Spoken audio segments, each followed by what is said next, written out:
Well, we haven't interviewed Evelyn for a while, but the excitement continues. And I'll just show you her latest war wound which she's got, which, there you are, it's, what is it exactly, what's the technical term for it? It's a PICC line. Right. An IV PICC line with a dual lumen.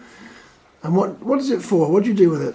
It's to provide IV access for intravenous fluids and Right. for professional medics to take blood. Right. Now, you had to go to England to have that done. I did, yes. Jersey attempted 12 times to insert a PICC line, but unfortunately they couldn't get access. They said it was almost impossible. Now, I'm especially interested in this now because it's a procedure which a hospital ought to be able to carry out, isn't it? Of course, yes, most definitely, because, I mean, it's not only myself, there are obviously a lot of other patients within the island. They've decided now, my consultant in the UK, taking this step is like a proactive way for me, because I have to take so much medication to keep myself hydrated on a daily basis. I struggle every day. What's the procedure? How do they put it in your arm? What's the? How long does it take to put it? They make you unconscious. What do they do with it? No, I was taken down to admitted from the outpatient clinic in Oxford on Friday. My gastro consultant admitted me. He contacted the radiographer in the John Radcliffe, who agreed to take me round. So he came down to outpatients, collected me, took me straight into radiology. I had to undress, put the gown on, and took me in. But it had to go in under radiology guidance. 4 minutes it took from start to finish. Why is it they can't do it here? Have you no idea? I could say a lot of things, Mike, but I put it down to nobody wants to take responsibility for the line, which today I've had confirmation because I saw my GP at 10 to 3 today, and he rang up and spoke to Petra Schindler, I think she's a consultant for breathing problems and things like that, but she said that it should be up to the GP to take responsibility, but on his medication prescribing list he can't get the Hepcel, which is going to need to be flushed through the line. Is that for the bloodline or the? For both lines, Yeah, they have to be flushed regularly once a Right, week. I see. And that is put down on my discharge summary. Right. Well, who will now do that for you then? Who will do that for you? I don't know. I have to attend. The GP rang today, and I have to attend EAU tomorrow morning at 10 o'clock. And they said that they're going to go from there, but it's to revise a treatment plan, because this is long term. Now you've got this because what's the particular element that you've got that you need this line in for? Short gut. Short gut. That's because you had this. I have approximately 2 metres of small intestine remaining. Now there must be thousands of people in a similar situation, mustn't there, in Jersey? Having these lines for different reasons. There are a few people within the island that have the lines in. Some of them have Hickman lines, Gresham lines, Central lines. Well, I'm trying to get, is this more complicated than other ones? It is complicated, yes, because of my medical history. I'm prone to infections. I've had septicemia three times through having lines. Right. Because obviously what I'm thinking of, we're now, everybody's buzzing around, we're going to have a £1 billion hospital by the time we finish paying for it. It's not so much having a £1 billion hospital, Mike, it's having the medics, doctors, consultants that will do the job and not refuse to take responsibility for their patients that they care so much about. And of course that, if it goes wrong, it won't go wrong at a convenient time at 3 o'clock in the afternoon when the staff are on. It'll sure to go wrong at 4 o'clock in the morning when there is no staff available. That's it, yeah.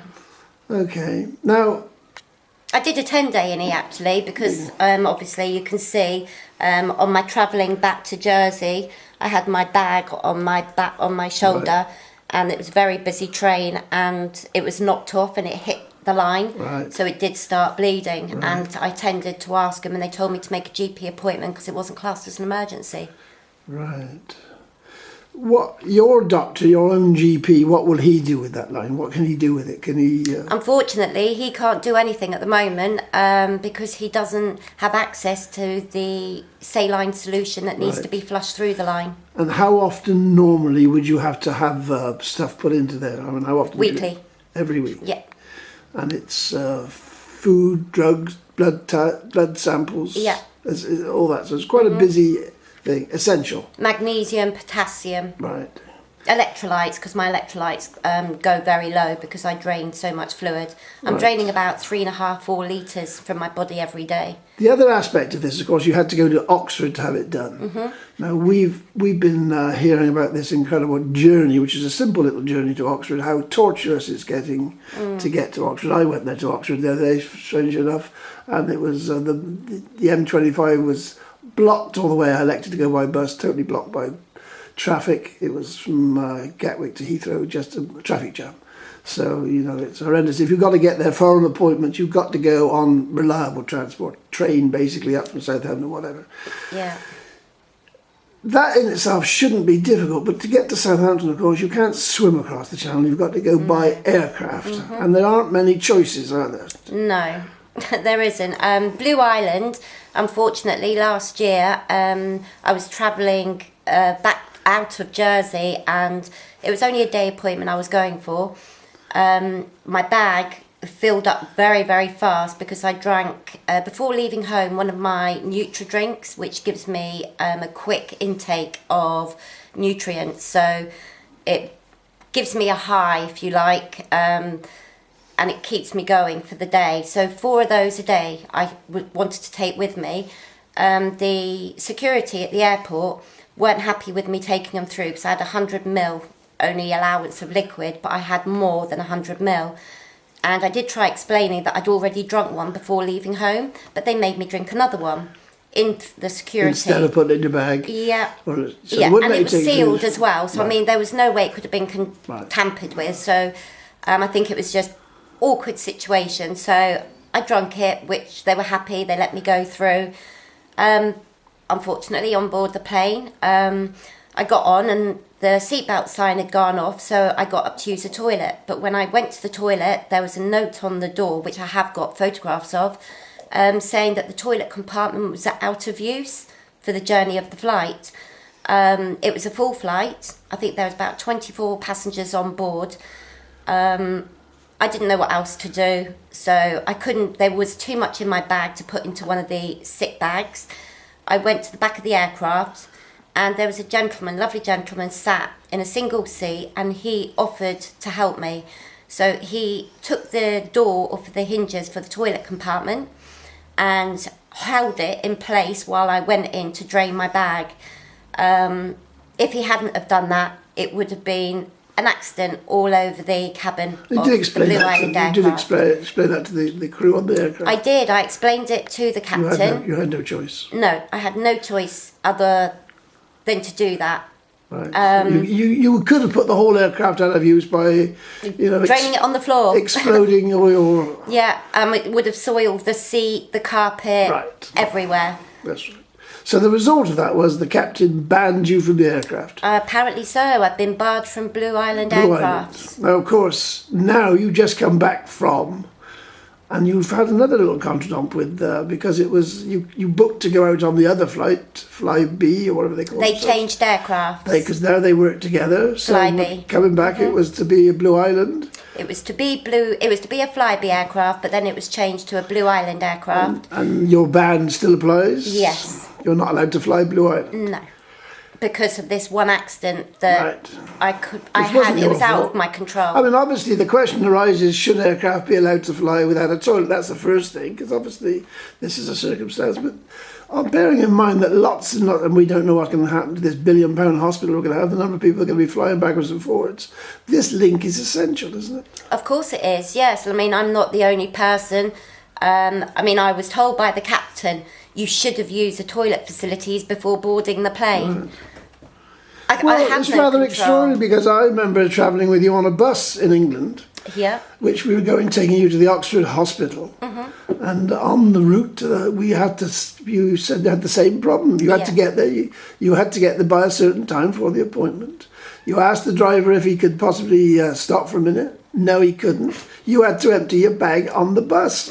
Well, I did. you know, I mean, this is what happens, isn't it? This is the reality of these. If you are fitted out with a bag, they do overflow, and it's not entirely predictable. These things are.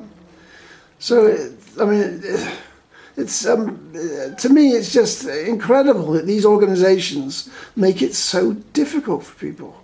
I feel at the moment I'm fighting a losing battle because, I mean, now my line is in. Oxford have put it in for me.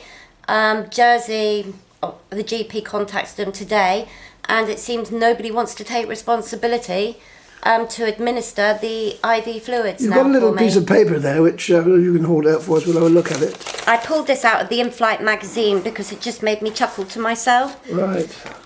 Rob Veron. We should be giving Mr. Veron a call, Bob Veron. He's the new CEO of Blue Island, and he's telling us how wonderful he is.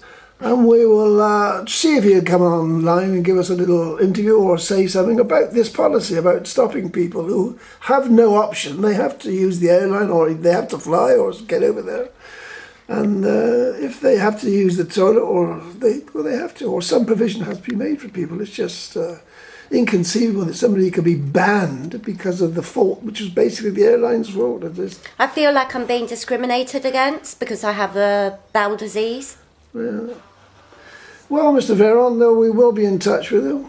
I thought we'd just do that little update because I was just so saddened to hear that even now, after all this time, they're still applying this policy. And it's getting more and more difficult. And I'm not getting younger, I'm getting older. Well, I've been doing this journey now to Oxford since the 1st of September 1998. So it's not as if it's something new. I am very well known with the hospital and with the media because I've gone public. And I tend to be doing a lot more because I am a person, I do have human rights, and I will access them. Well, I'm trying to campaign for the airport, for example, to have a changing places toilet, which will affect people like you, because if somebody's at the airport, they get delayed, you want a toilet where you can go in there and wash and, if necessary, have a shower, because things sometimes go wrong. And there's lots and lots of people out there who do need that facility. A disabled person's toilet is often not adequate. You need changing places. At the airport and the docks and all these places where lots of people congregate and where delays are unpredictable, which they are at airport, you need these facilities. But at the moment, the airport is resisting. They're saying until they start planning the new airport, they won't even consider it. So I think there's the connection between the Jersey hospital and the English hospital facilities. There's something that needs to be taken into account on this aspect anyway. We'll speak again, Evelyn. Thank you very much. Cheers.